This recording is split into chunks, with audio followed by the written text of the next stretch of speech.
CM Chandrababu రాష్ట్రంలోని 5 కోట్ల మంది ప్రజలను మోసం చేశారని మాజీ మంత్రి ఆదిమూలపు సురేష్ విమర్శించారు. కూటమి ప్రభుత్వం వైసీపీని టార్గెట్ గా చేసుకుని కేసులు బనాయిస్తున్నారని ఆగ్రహం వ్యక్తం చేశారు.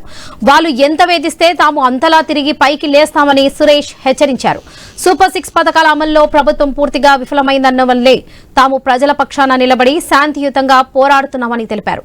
కేసులకు భయపడే ప్రసక్తే లేదని ఆదిమూలపు సురేష్ ప్రకాశం జిల్లా సింగరాయకొండలో వ్యాఖ్యానించారు. హామీలను అమలు చేసే విషయంలో జవాబుదారీగా ఈరోజు ప్రజల పక్షాన మేము నిలబడతాం. ప్రజల పక్షాన పోరాటం చేస్తాం, ధర్నా చేస్తాం. ఏదైనా ప్రజాస్వామ్య పద్ధతిలో మిమ్మల్ని నిలదీస్తూనే ఉంటాం. అది ఫీ రియంబర్స్మెంట్ అమల్లో కానివ్వండి, లేకపోతే సూపర్ 6 అమల్లో కానివ్వండి, పెంచిన రైతు విద్యుత్ ఛార్జీలు కానివ్వండి, లేకపోతే మద్దతు ధర కల్పించడంలో వైఫల్యం చెందడంలో కానివ్వండి, ఏ విషయంలోనే కూడా మేము తగ్గేదే లే అని చెప్పి కూడా మరొకసారి నేను తెలియజేసుకుంటూ ఈ కూటమి ప్రభుత్వ సంవత్సర కాలంలోని వైఫల్యాలు, అవినీతి, అరాచక పరిపాలనలో అంశాలన్నింటినీ కూడా ఆధారంతో ఈరోజు ప్రచురించి ప్రజలకు ఇస్తాను. మీరు గమనించి ఆలోచన చేయండి.